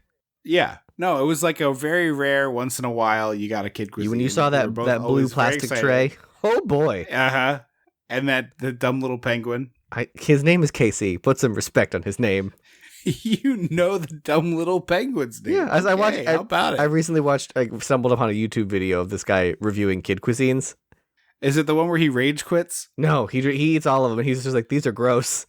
And then at one point, because some of them have mashed potatoes and some of them have pudding, and so he kept like getting confused which one was which. So he put the color change. I think he put the color change sprinkles into the mashed potatoes and stirred them around. It was like, oh no, these are mashed potatoes and they're sweet now. I remember watching this guy who would do like frozen meal reviews, and it was helpful at the time when I was eating more. I had to wait with a frozen, diet entree for work lunch phase. And this guy was helpful in determining which ones are good, but he like reviewed a kid cuisine one time and he just was like, this is like so barely food. Like, how is this a thing that we're feeding? You know what? I can't do this anymore. And he never posted another video. That was it. Oh, he really? Just quit. That was the end. Yeah. It was like, I can't do this anymore. Wow. Bold. The weird brownie that gets microwaved and not cooked the right way, and it's just weird and crispy. And the edges are weird. Yeah. I was about to say they should make kid cuisine for adults, but I think that's just a Hungry Man dinner. Yeah, I think that's a Hungry Man dinner, is what you're describing. I love those being like, over 1 pound of food. That was always the and over 5,000 grams of salt. Grams, not milligrams. Yeah. One of the saddest... You have to cut off your clothes after you eat a Hungry Man dinner. One of the saddest checkout things I've ever been behind was a guy with 2 Hungry Man dinners and a small bottle of shampoo. Oh, buddy. Yeah. There's a really cool... I can't read my note. Something eats a something? What is my note here? I was going to talk about the cool time loop, stuck in time feature. Oh, okay. Because I have to say... before or after... Is this the one with the Pepto-Bismol wall? Yes, I think so. Okay. Because I have to say, because my brain kept going, Lizzo, it's about damn time. It didn't process the fact that it literally says it's about time. So like, Yeah. the movie does what's on the tin. If you're too stupid to remember that, it's kind of cool when it happens. Yeah. Because it's like, you know, I call Star Trek 4 the one with the whales. yeah, This is Amityville 1992, it's about time. Literally. the one about time. Like, they should just do the Friends naming mechanic. Yeah. The one with time. Because Andrea's like, oh, I need the phone book. And then Rusty's like, oh, I'll get it. And he's talking this whole time that he's like, talking about like dogs eating people or some bullshit. Yeah. And Poodle eats a lady story. Yeah. That's what my note says. So he goes into the other room and gets the phone book, and he's talking the whole time. It's like a good performance. And he comes back, and the room is pitch black, and no one's at the table. And then Andrea comes in like a robe and a towel, and she's like, oh, where have you been? And I was like, that was well done. Yeah. It took me a second to realize what was going on. Also, she says she put his dinner in the fridge, which, like, come on, Andrea, you didn't need to save the kid cuisine. But second, you didn't think this, like, towel and sexy bathrobe had, like, a porny energy? Like, this wasn't about to be, like, a... No, because it wouldn't be towel. If they're doing porny, I feel like the hair wrapped up in a towel doesn't read porny to me. But the bathrobe is, like, kind of a sexy bathrobe. I found it sexier on her boyfriend later. Well, we'll get that's there. perhaps just indicative of your preferences between these two. No, but I think the way she was wearing it didn't feel. It felt more like, I don't know, shoulder pads on her than on him. I don't know. I was like, is she gonna hook up with Rusty and the guy? So she takes the phone book, and she needed it so that she could call her boyfriend. I'm sorry. In 1992, you didn't know your boyfriend's phone number? Yeah. In 2023, yes. You don't know. You will remember 3 phone numbers that you remembered in childhood and have burned their way into your brain. But yeah. She doesn't even need to have it memorized. Like, people carried around a little book with phone numbers in it. Oh, that's true. They did. I forgot the little black book. Yeah. Like, I remember our childhood home and both of our parents' cell phones. Those are the 3 numbers that have like been branded on my brain. I remember our previous house too. Do you really? Yeah. Oh. It's 524-2402. Oh, okay. It was without the area code, right. Yeah, I was trying to give a little bit of that, and I assume that number is still functional, but please don't try to. But also, suss like, out our area you code. probably didn't need to know the area code when you were. No, I didn't. When you were in that house. No. I remember when that was instituted. Yeah, it was weird. I remember being annoyed by it. There's a weird. I think it's the sister Lisa who says stuff like this, but she like literally out loud says "hubba hubba" a couple times. She does. Yeah, she's calling your boyfriend. You said you're calling your boyfriend hubba hubba. Hubba. Yeah, and I was just like, what? This girl is like peak eye roll age, not this. Like, but I think that's the wrong thing. age of actor. She's supposed to be like engaging and preppy and sweet. Right. She lets Andrea. Also, all of them are trying to guilt Andrea into staying. Like, the 2 kids are like, what are we going to do without you? Our dad's a deadbeat. And it's like, this ain't my fucking problem. Yeah, sorry. But then she later says they were almost my family. So it's not clear. It's not as clear as it should be. No. But Lisa says, hey, Andrea, you can sleep in my bed. I'll sleep on the couch. And when she's on the couch, the ticking clock is too loud for her. And she fully puts her hands all the way around it to try and pull it off the wall and can't. And I was like, so you didn't feel that it drilled its way into a wall or nothing? Right. You didn't feel like the fact that it was attached now? Yeah. We get the black goo in the bed. We get a locked door with a silent on the other side. This is actually pretty gnarly. They have the teen daughter locked in the room and can't get out, and then Andrea has the weird Hellraiser monster in the bed with her. Well, I thought we were going to get a ghost sexual assault. That's really where I thought we were going. Oh, sure. I was like, oh, cool. This is going to be fun. And it wasn't at all. It was just, she put her hand over into black goop and it was gone when the lights turned on.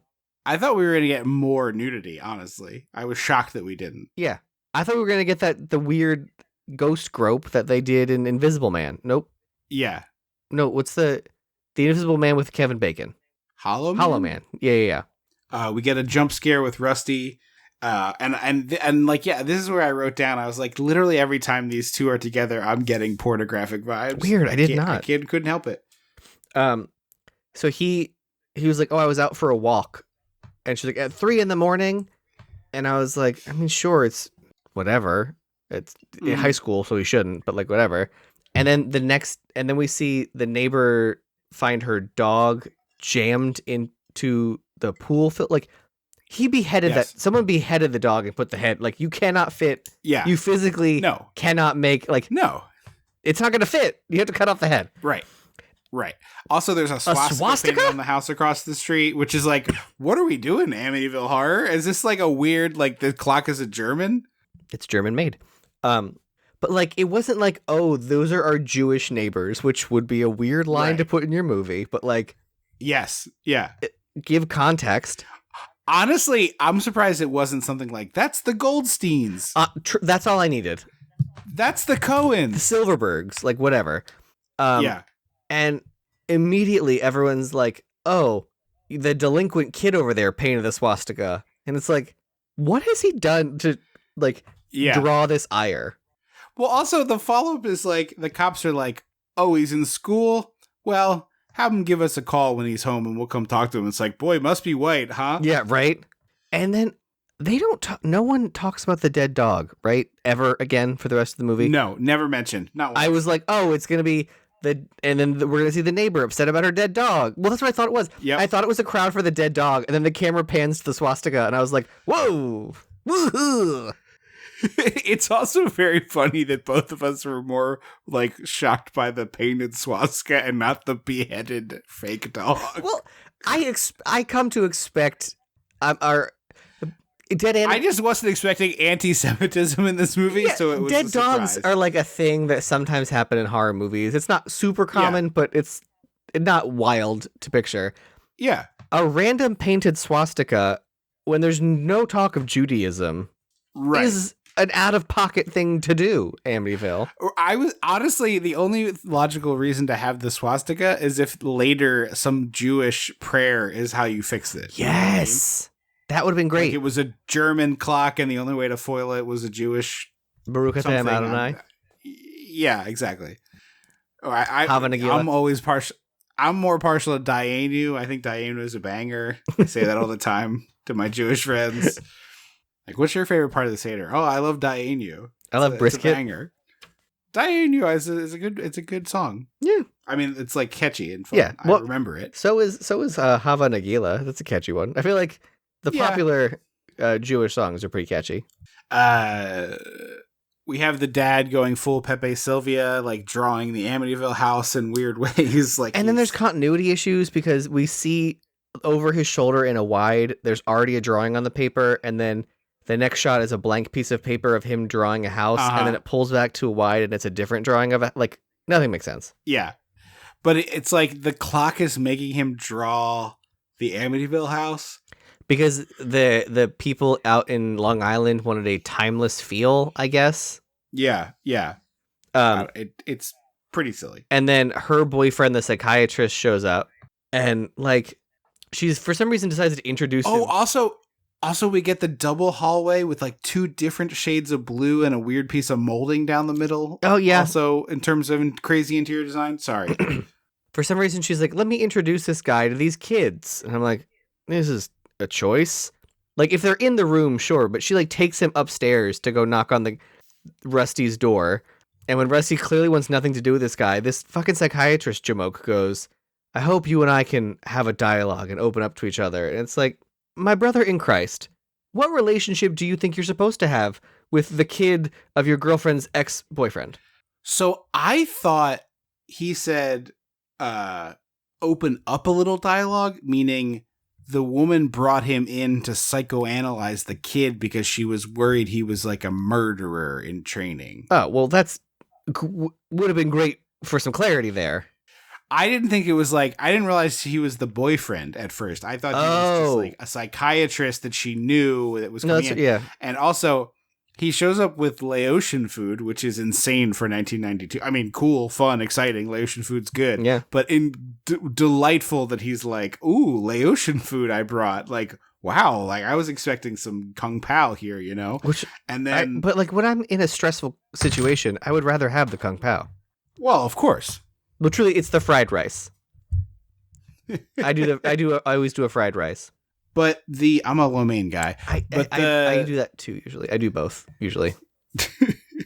But the thing I want to highlight here is this dude is performing the absolute shit out of this character. Like, it's an annoying bad character, but this smug douche performance is excellent. The performance is excellent, but the character's confusing because it's like, Andrea likes this guy? Right. It doesn't make any sense. This feels like a Judge Reinhold performance. Uh-huh. Yeah. Judge Reinhold, sorry. Also, we cut back to the dad, and you can smell this leg wound. It is so foul. Disgusting. Yeah. The pompous boyfriend threatens to have the dad locked up, and they're like having this fight over it, and she smells smoke, or I guess she sees the flickering. Well, they do the light, the yellow orangey light. They flash it on their faces to let the audience know there's a fire. And we go outside, and sure enough, this hedge has been set on fire. But whose hedge is it, Trip? This guy. It's motherfucking Dick Miller, baby. It was like, where has he been for this whole goddamn movie? The quality of acting in this movie, it's if you were to draw like a bar graph. Yeah, it's like if you were to make a little like, you know, graph with, you know, the spike when Dick Miller comes on screen and brings some gravitas for like 85 seconds, I want to say, is how long he's on screen. I was so angry that you clearly wearing his own coat, by the way. It's the same coat from Gremlins. Like, yeah. But I'm just it's basically like if someone makes you dinner and it's bad and awful, and they're like, oh yeah, I was supposed to order, you know, your favorite food from your favorite restaurant, and instead I made this terrible thing. You're like, well, if you didn't tell me that, I would have had a different perspective.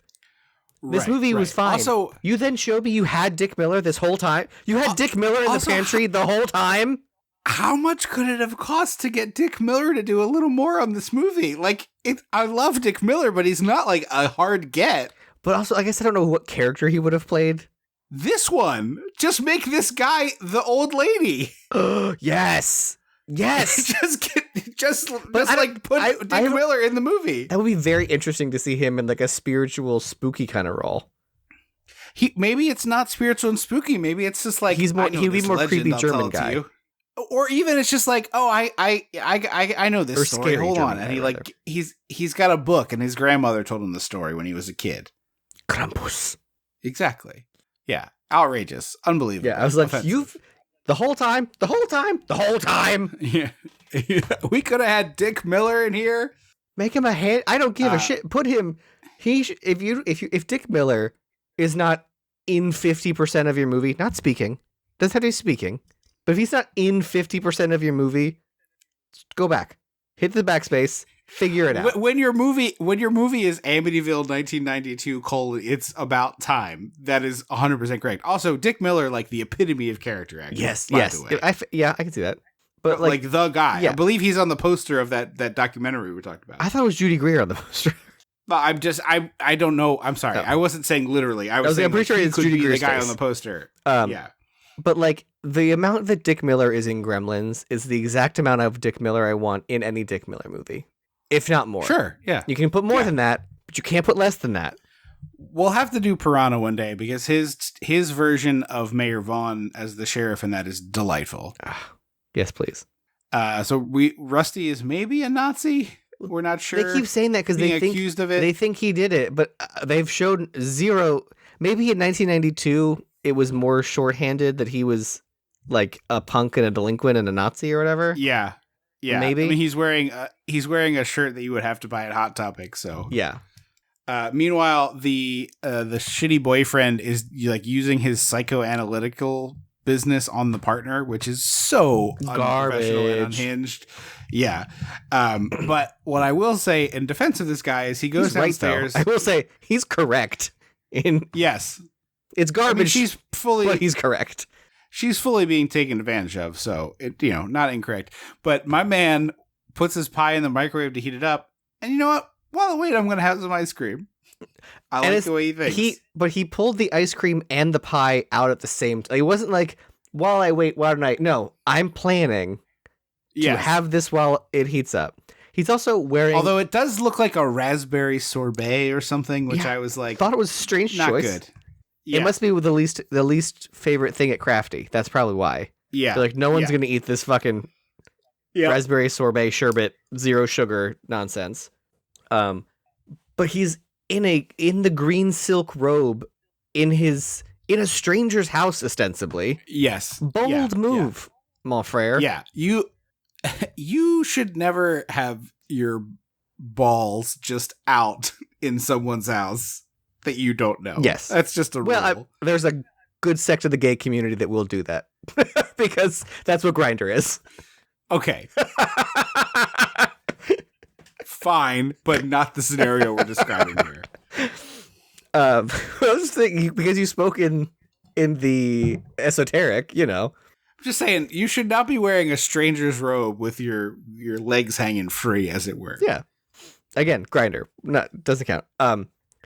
I assume there's not a lot of would you like to wear my robe. You never know. You never know.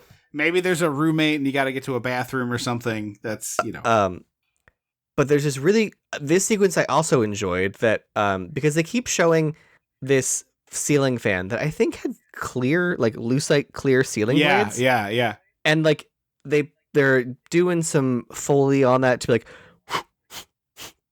Yeah. of the spinning fan blade. So I kept being like, oh, this is gonna rocket off and slice someone's face off or whatever. Yeah, I thought his head was getting cut off. Yeah. And then all of a sudden it slows down, and then the microwave slows down and freezes. The slowing down of the microwave beep to be like, I loved the sequence. I thought it was really good. I didn't realize what was happening, and then when I finally did, I was like, oh shit, this is genius. It was really My cool. only complaint is that they showed a clear close-up of the microwave at 13 seconds. It froze at 13 seconds, and when time goes back to normal, it's at 15 seconds, and I was like, come on. Well, later we find out that this clock can just reverse time, so maybe that's part of it. Also, like, hey, maybe you should use that as a selling point, that you can be young and beautiful forever. Yeah. You know how many people would be like, sure? Yeah, absolutely. That would be much more interesting. There's this whole long, it's like a dream sequence basically where it's a really good, tense, scary conversation. Yes. Although I did notice that someone on IMDb was like, they incorrectly identify what the type of firearm is. Although I think he mentions the name, the gun he's referencing, I think is the same one from Heathers, and they're not holding the same gun as in Heathers. Well, so this is like I'm not a gun guy, but like I know what James Bond's gun is. Yeah. It's a Walther PPK. Oh. And he calls it a Walther PPK, I'm pretty sure. But it is very clearly a German Luger, which is the other gun that I know because it's very famously styled and I've seen a bunch of World War II stuff. Yeah. But so he goes in this long rant about the gun and how, destructive it is, and are you fucking Andrea? Yeah, and like whatever. And eventually he pulls the trigger and all that happens is the like dream sequence ends and the psychiatrist boyfriend who has peed his pants, literally, I believe. There's no pants. That's true. He peed this robe. He peed the chair pad. Then has the microwave like, beep, beep, your pie's ready. Yeah. Again, it annoyed me that I was like, you put so much effort to show me it froze at 13 and you couldn't. Yeah. Come on. This is when we get the close up on the clock and you see the tiny paper rip, which I thought was quite funny. We get a gross. This is the gross sexual mirror sequence.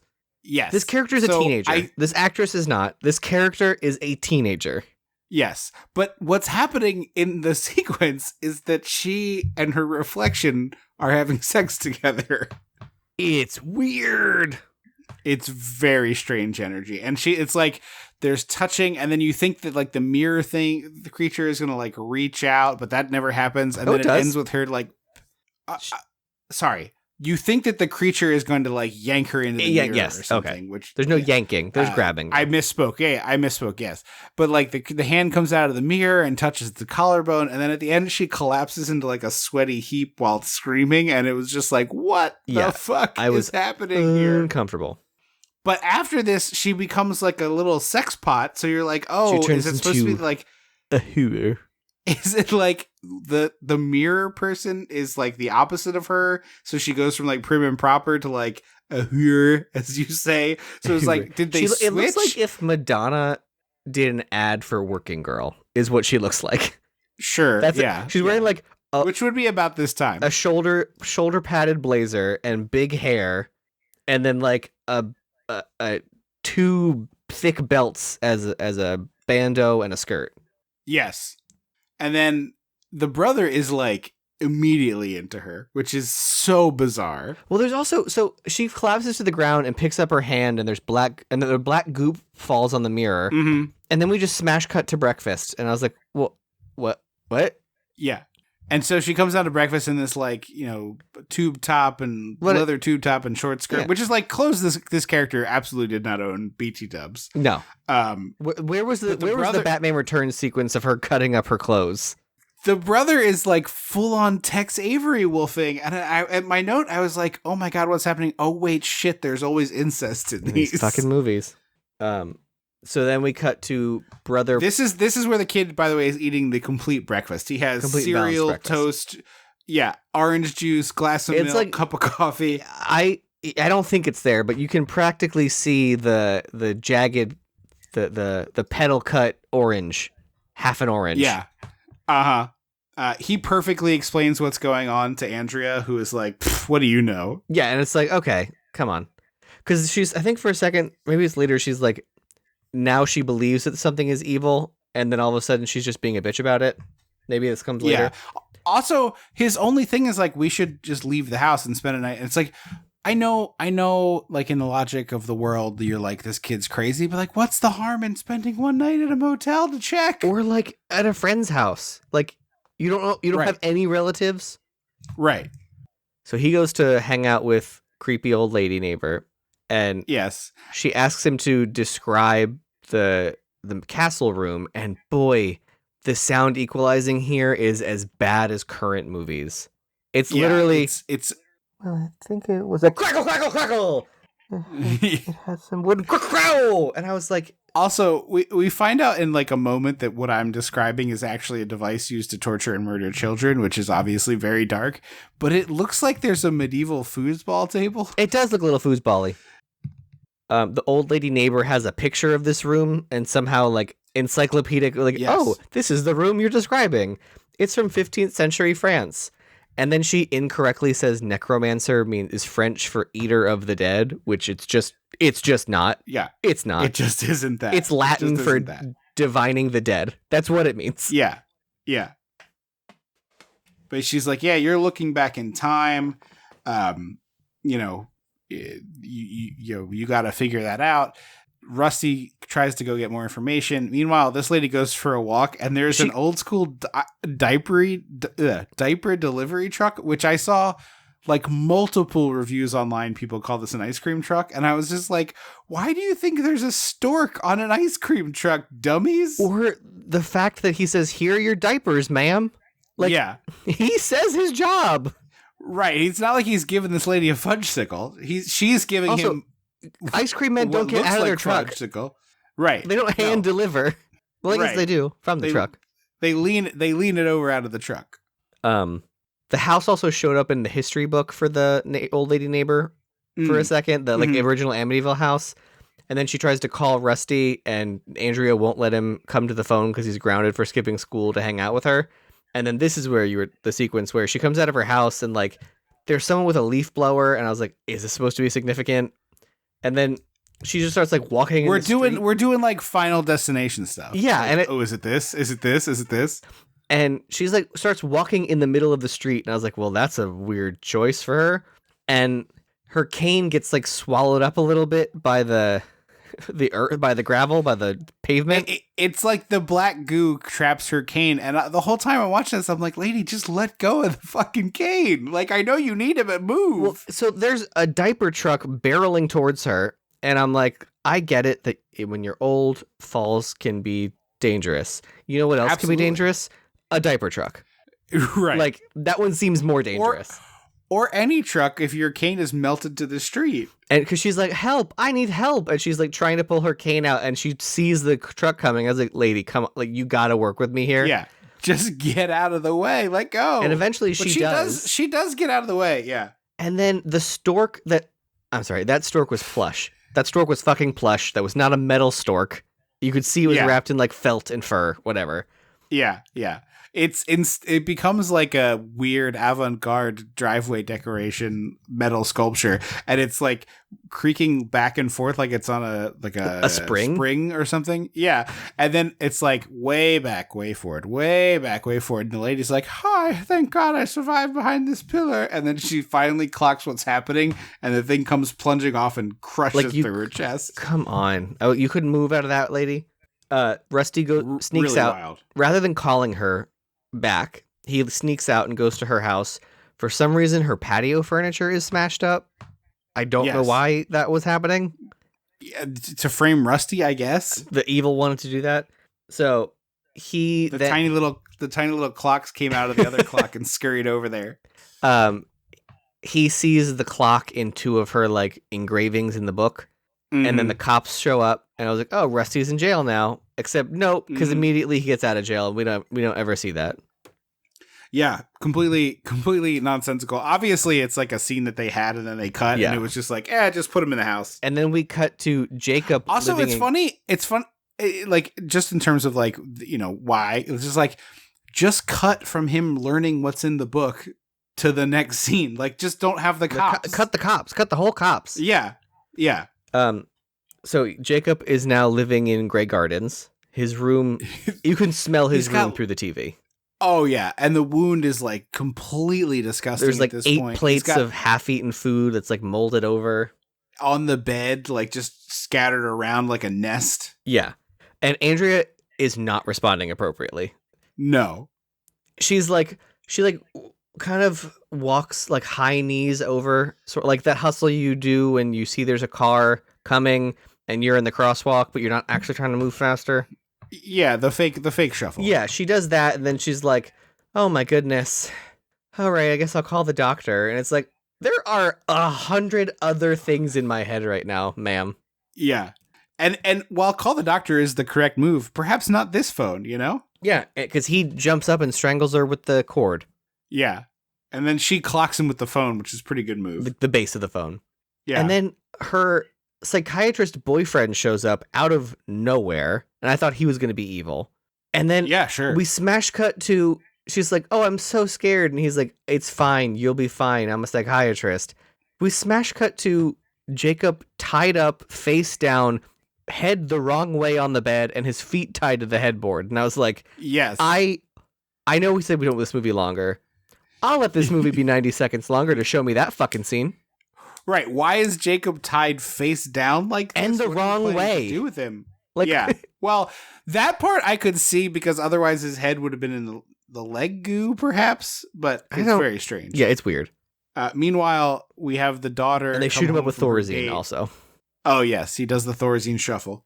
The daughter comes home with the boyfriend and starts doing like, she's like, "Close your eyes and then come find me." And she starts leaving him like a trail of clothes, but it's very practical. Like, I feel like the trail of clothes is supposed to be like kind of sexy, like it's lingerie or something like that. This is like one shoe, then the other shoe, then his Letterman jacket. Like, by the time he comes in the house, he has an armful of very bulky clothing items. He's got a laundry basket on the hip, like Reba in the opening sequence of her show. Yeah, she's like taking off her like boring athletic socks, and then like the other clothes she has on are like, I guess, more sexy. But we finally get to her. She's and, on a fucking train table. I couldn't believe that she, because we saw the silhouette, and I was like, "Is that a fucking model train going around?" You hear it, and you're like, "Yes, yeah." Well, and there's like a mountain too, like a very classic train set mountain. And I was like, "Is she on a fucking train set? Have there been any other train table mentions this entire movie?" No. Nope. And like the dad is an architect who makes little models, which I'm not sure like how much that actually was a thing, or if there was like people who made the models for architect firms. I think it was. I think they did, because that was also a thing in the Brady Bunch movie. He like made the models. Yeah, Yeah, and well, it's like I know I've seen it in movies. I just didn't know how much it was real. But it's like, okay, I could see this guy being into model trains, but it's not like it was part of the movie. And so she's just laying on this like green felt in the middle of a train goes, table as a train goes around her like a fucking Christmas tree. Hoot, hoot, with like the little. I'm imagining her like going down there with the little bottle of the fake smoke. Or stuff she's and got putting that in there. the conductor's hat and the wooden whistle. She should absolutely be wearing the white lingerie with a train conductor's hat and a wooden whistle and being like, all aboard, toot toot. And then that's 100% what should happen. Yeah. I'm sad that it doesn't. She makes her boyfriend strip, and boy, oh boy, is that a bulge. Yeah. Because the camera does a pan down to his body. Because he gets stuck in goop. He gets gooped and like liquefied, I guess. He sinks into the floor, much like the Blob remake. Because he's like, out, it burns, it hurts, and then his face is like all fucked up and smushed. The face part is gross. It's really gnarly. So I haven't seen the whole movie, but there's a movie called like Society from the 90s. Yeah. That has this. I've not seen it. I think, it might even be an 80s movie. I know the movie you're talking about, but it has the same kind of gross out vibe. Yeah. Meanwhile, the boyfriend is in the tub, and the psychiatrist he's got his eyes closed. Yeah, but like it starts putting goo in the tub, and it's like big blops and plops. It's just like if I was eyes closed in the tub, I know when the water is doing the like plink plink plink plink. Mm-hmm. Like that is something that I might have to open an eye and make sure it's not on still. And you're hearing plump plump plump plop. And like, come on, dude. It's mud. It's like mud coming out of the tap, and then jelly on his face. So I was confused. Yes, it was very clearly black Jello on his face. Oh yeah. He an arm reaches out of the Jello, and he throws himself across the bathroom and tries one single time to open the door and can't, and then looks at his hands in disbelief. And I was like, "Am I supposed to read something into this?"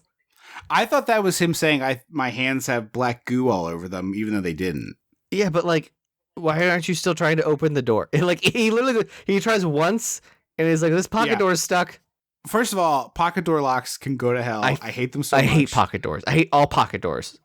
Get them out. I hate pocket doors. I hate pocket door locks more than I hate pocket doors. All stupid.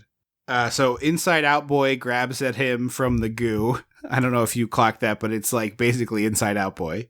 Well, I thought it was Bloody Jacob. No, it is, but it looks like Inside Out Boy from Nickelodeon, who went over the bar and turned inside out. You can see all like the veins and purple shit. You're right. I forgot about Inside Out Boy. Dad is losing it. They show a close up of the clock, a demon face coming out, and I was like, yes, I know what a demon is. I'm aware. But like, and the dad meanwhile has made a little village of like 100. He's done a fucking Beetlejuice. Yes, he has, including the swastika and gravestones for all the family members. And Andrea's looking at this, and she sees her boyfriend like hanged outside the house. A little model of her boyfriend. Yes, and then she hears the thumps and goes to the window, and sure enough, there is her boyfriend hanged outside the window. Good reveal. Yeah, it was. And then Rusty goes to his sister's room because he hears her like calling out for help, and I really liked this moment because the walls are covered in bloody handprints, which didn't really make a whole lot of sense because where is that blood coming from? No. Yeah. And because it's flashing red and blue lights, the handprints keep like disappearing from the walls, which is really cool. Yeah, it is really cool. She's trying to bone. Lisa is trying to bone, and meanwhile, Andrea is trying to get out and like is banging on the door, and the cops can't hear her. Yeah, the cops show up, and from their perspective, the house is empty. Lisa is like, I know you want me, and she sticks her tongue in his ear. I don't know if this is actually Lisa's tongue or a prosthetic, but it is super long tongue. It's probably a prosthetic. Yeah, I mean, I've seen some people have freakishly long tongues. Yeah, and this is the moment where I literally sometimes midway through writing a note, the movie knows I'm writing a note about it and shifts gears. Because Andrea's like, Jacob, I know it's you. I know you're in there. And I went, are we really still trying to reason with a possessed? And as I wrote the word possessed, she like brains him with a candlestick and then beats the shit out of him. And I was like, oh, fake out. It's awesome. Yeah. Andrea's great. Like, she's a very smart character the whole time. It's like nice writing of this character that she's not a moron. Rusty kills his sister with an amp cord, which is a new one. Yes. But also it electrocutes her, and it's like there's no electricity in that cord. I had that thought. I was like, well, wait, what? That doesn't seem correct. Like, you can get electrocuted by the cord that goes into the guitar, but not the good headphones. Like, what are we doing here? Yeah. But it's fine. Whatever. It looks cool. Andrea gets thrown through a glass table, which is really nice. Yeah, great stunt. The dad gets stabbed in the gnarly leg, which is In the really leg wound. disgusting. And then, so yeah. as Rusty's lying in the living room, he gets up and starts to run, and we see the clock go backwards, and I was like, well, nothing is happening. And like they do some weird visual effects as Rusty's running, but I was like, well, okay, that's stupid that you showed us that. Yeah. And then all of a sudden, Rusty's a baby. Yeah. That's what that meant. Yep. And Andrea is like, you're going to let him out. Do you understand me? And the clock does let the baby leave. I was like, why? Why is the clock listening to her? Right. You're like, who are you? And it's like, I thought it was going to be like, you can keep me, but let him go. Yeah, I but did she too. doesn't say that. Because she says, That Mommy will sentence be never right comes out of her mouth. outside. And I'm like, you are not his mother. Right. I need to know that movie. I need to know this. Yes. And then I did like this visual. She starts like beating the shit out of the walls with like the architecture stuff. Like it's like the ruler with the swerve. It's an curvy top. architectural square. It's not a square though. It's a long thing. Squares are the triangles, I thought. I believe it's called a drafting square. When I took drafting in 9th grade, that's what they called it. Oh. And it's for making straight lines on your paper. Yeah. So that's why it's a square. Well, I thought squares were the triangle ones, so that you could get a. That is also a carpenter square is a triangle. Oh, well, okay. Yeah. So she swings that right and misses the clock entirely. And I don't know if she was aiming for the clock or not. It's not immediately clear. Yeah, it's hard to tell, but this reveal is very cool. I fucking love this. She like rips away the wall and the whole house is a clock now. Yeah. Like the gears it is and literally the springs made of a clock. And it's so cool. Also, they make her an old lady inexplicably for 2 seconds. Because the clock It's starts like going forward. No, I know what it is, but there's just a random shot of a different actress who's an old lady being like, what am I She doing literally here? turns and just stares down the barrel of the camera. But I know, it's crazy. She gets old lady-fied, and then she blows up the house into the Necronomicon portal from all the Evil Dead movies. Yeah. And then all of a sudden she was young again, and I was like, what? And fucking then, the doorbell rings, and it's Jacob coming home from his business trip from the beginning of the movie. Are you kidding me? I would be upset with you if it didn't, like, I thought it was, it's an infinite time loop. She's just going to have to keep living this over and over, like she's trapped in hell. But instead, she takes the clock out of his hands and utterly destroys it, which is amazing. Massacres this clock. And I was just like, burn it too, man. Come on. Mm-hmm. So she like cries and runs out of the house with her bags. And he goes, what was that? What was that about? And she turns over her shoulder and goes, it's about time. And I was like, are we cutting to, you're not needle drop. We're like, this is not CSI or NCIS Las Vegas. She puts her sunglasses on and it's just like, dun, dun, dun. No, instead she puts her sunglasses on and then Rusty and the old lady, very clearly knowing that they survived a time loop, make like a, well, what can you do face to each other. Oh, fuck. I thought I were done. He goes like, evil's inside. Or evil lurks or something, and I was like, what? Yeah. What does that mean? I thought it was going to be like the clock was behind him, like it reformed itself like the T-1000. And yeah, that's the end of Amityville 1992, It's About Time, which is a ludicrous title for It's about damn time. So much fun. I was delighted by how stupid this was. I could not get enough of it. Really, really entertained me. I heartily recommend this. It's currently on AMC Plus, I believe. And it's on Tubi with only like 2 commercial breaks. Oh, nice. That's great. So yeah, I heartily recommend this. It's bizarre and weird, and I think if you like this show, there's a high likelihood you'll get something out of it. Yeah. Fun and weird and strange in all the good ways that I like just totally unhinged. Yeah, I heartily recommend. Very, very fun and silly. It's a fun one, and it's easily accessible. Much like, yeah, for sure, and short, which is nice. We will be back in 2 weeks with Silent Night, Deadly Night 4, so it'll be Fornuary. So you can track that down for our next episode. Don't forget to say hi to us on Facebook or at Dissect the 80s on Twitter. For more than 20 bonus episodes, visit patreon.com/dissectingthe80s and go check that out. Get all the delicious extra content there, including our recent commentary on a bunch of Nickelodeon game shows, which was quite a lot of fun. So go check that out. Thank you so very much for listening to the show. If you haven't done it yet, please review us. We read those on the air. It's been a little while, so go review the show wherever you get it. Thank you again so much for listening. I've been Trip Lano. I will always be Andrew Lano. Until next time. Don't you forget about me.